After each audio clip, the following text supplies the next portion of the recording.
A very good morning to all of you. Hello students, I hope you all are doing well.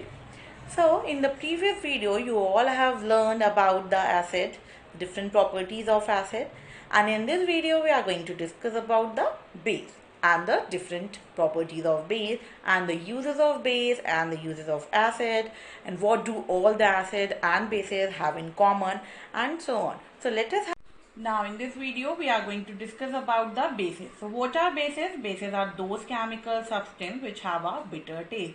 I hope you all know what is the meaning of bitter here. Now the bases include like sodium hydroxide, that is NaOH, calcium hydroxide, that CaOH whole twice, and so on. Now the next is alkali. So what are alkalis? Actually most of the bases do not dissolve in water, right? But some of them will dissolve in water. So the base which is soluble in water is called an alkali. It includes like potassium hydroxide, that is KOH, calcium hydroxide, that is CaOH. Now the bases are divided into two types, that is the strong base and the weak base. So what is a strong base here? A base which completely ionizes in water and thus produces a large amount of hydroxide ion, that is OH negative ion, is called a strong base. For example, sodium hydroxide, potassium hydroxide, these all are the example of strong base. Now the next is the weak base. So what is a weak base? A base which is partially ionized in water and thus produces a small amount of hydroxide ion, that is OH negative ion, is called the weak base. For example, ammonium hydroxide, calcium hydroxide, magnesium hydroxide, and so on. So here you can easily see that in the case of strong acid, there are also the we talk about the ions, right? The strong and the weak depend on the degree of ionization in the case of acid, and similarly in the case of bases also, here also the strong and the weak depend on the degree of ionization. If it will completely ionize, that means that it is a strong, and in the case of weak acids, here the ionization is done partially. So from the strong in the word be weak, we easily say that it depends on the degree of ionization. Now the next is the properties of bases. So what are the important properties of bases or the water soluble bases that are called alkalis are? First is bases have a bitter taste, as you all know what is bitter. Now the next, bases feel soapy to touch. For example, if we rub a drop of sodium hydroxide solution is a base, right? So when we rub a drop of that base between the tip of our fingers, they will feel a soapy or slippery. So from that we can easily detect that if any substance will be feel soapy or slippery nature, then it means that was a base. Now the next property is, now the third property is the bases turn red litmus to blue. What does it mean? As I already explained you in the previous video, if we take a red litmus paper and try to dip it in a base solution, then what we see that the red litmus paper will turn into the blue color. Now the fourth property is bases conduct electricity in solution. They are the electrolytes. When a base is dissolved in water, it is split up into ions. So due to the presence of ions, the solution of the base conducts electricity. Now the fifth property of base is the bases react with some metal to form hydrogen gas. So here we can see when a base react with a metal, then a metal salt and the hydrogen gas are formed. As you can see here, the bases plus metal give salt and hydrogen. Here, for example, we take NaOH, that is a base, and along with that we take a metal, that is zinc. When we try to react sodium hydroxide with zinc, it will give sodium zincate, that is Na2ZnO2 plus the hydrogen gas. But remember, All the metals do not react with base to form salt and the hydrogen gas. Only some metals are there which react with base to get salt and water. Please note this point. This is very important. Now, the next property is bases react with acid to form salt and water. This reaction we already see in the last video, that when acid react with base, it will give salt and water, and this is also called as the neutralization reaction, right? Here we taken an example of neutralization reaction, that is we try to react sodium hydroxide, which is a base, with sulfuric acid, which is an acid. When we react sulfuric acid with sodium hydroxide, we'll get sodium sulfate, that is Na2SO4, which is a salt. Along with that, we'll get water.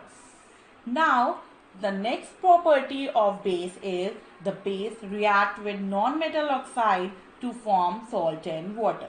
Here we can easily see that non-metal oxide react with base, it will give salt and water. Here we taken an example of the carbon dioxide gas and the calcium hydroxide. Here the carbon dioxide gas is a non-metal oxide, because carbon is a non-metal, and when we react it with oxygen, it will form a non-metal oxide, that is carbon dioxide, and we'll react it with base, that is calcium hydroxide, and we'll get calcium carbonate, that is CaCO3, and the water. So in this way we can say that when bases react with non-metal oxide, it will form the salt and water. Now next we will see the uses of bases. So here are some important uses of bases. First is bases are used in the manufacturing of soap and paper, etc. So here the base sodium hydroxide, which is used in the manufacturing of soap and paper. The another use of base is the calcium hydroxide, which is also a base. This is used in the manufacturing of bleaching powder. Third use of base is the magnesium hydroxide, which again is a base, and it is used as an antacid to neutralize excess acid in the stomach and cure indigestion. The fourth use of base is the sodium carbonate, which is used as washing soda and for softening of hard water. And the last use of base is the sodium hydrogen carbonate, which is again a base, and that is used as a baking soda in cooking food, for making baking powder, as an antacid to cure indigestion, and in soda acid fire extinguisher, etc. So this is all about the uses of base and the properties. Now we will see what do all the bases have in common. So what we'll see, what you have observed in the till this video, that what is the common thing that all the bases have. So when a base is dissolved in water, it always produces a hydroxide ion. So we can say that a base is a substance which dissolves in water to produce a hydroxide ion, that is OH ions in solution. Here we take an example of sodium hydroxide. You can see here that NaOH, when we dissolve in water, it will give the sodium ion, that is Na positive ions, and the hydroxide ion, that is the OH negative ion. So this is the common property which is present in all the bases. You all have always observed the hydroxide ions in it. Now similarly, we are going to see that what do all the acids have in common. Like in the case of base, the hydroxide ion is a common thing. In case of acid, hydrogen ion is a common. In the we can say that all the acid contain hydrogen in it, right? The hydrogen present in acid is such that when an acid is dissolved in water, it separates out as positively charged hydrogen ion, that is H positive, and enters the solution as H positive aqueous ions. We can now define an acid on the basis of hydrogen ion as an acid is a substance which dissociates or ionizes on dissolving in water to produce hydrogen ion. Here we taken an example of hydrochloric acid, that is HCl. It dissociate or ionize into the hydrogen ion, that is H positive, and the chloride ion, that is Cl negative. So in this way we can easily say this, then all the acid have a common property, that is the hydrogen ions, that it will produce a hydrogen ions. Now we are going to see what are the uses of acid. So the first use of acid is, we'll start with the sulfuric acid. This acid is used in the manufacture of fertilizers, paints, dyes, chemical, plastic, synthetic fiber, detergents, explosive and the car battery. The sulfuric acid is used in manufacturing of all these things.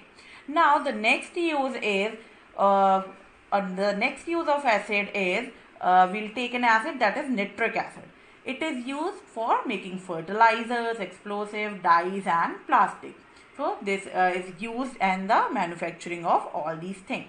Now the third use of acid is, we'll take here the hydrochloric acid. So hydrochloric acid is used for removing oxide film from steel objects, and for removing the scale deposits from inside the boiler, and it is also used in dye stuff, textile, food and the leather. So till now we get to know about the different properties of acid, different properties of base, what are the uses of acid, what are the uses of base, what do all the bases have in common, and similarly what do all acids have in common. So related to all these things, I am having one problem for all of you. So this problem says that you have to take equal length of magnesium ribbon in a test tube A and B, right? You have to take two test tube A and B, and in that you have to put equal length of magnesium ribbon, right? Now hydrochloric is added to test tube A, while acetic acid is added to test tube B. Now further what you have to do, in test tube A you have to dissolve the hydrochloric acid, and in the test tube B you have to dissolve the acetic acid. Now what you have to observe, in which test tube will the fizzing occur more vigorously and why. You have to observe that in which test tube, either A test tube or B test tube, in which the fizzing occur more vigorously and why. So in this you have to answer. So this is all about this video.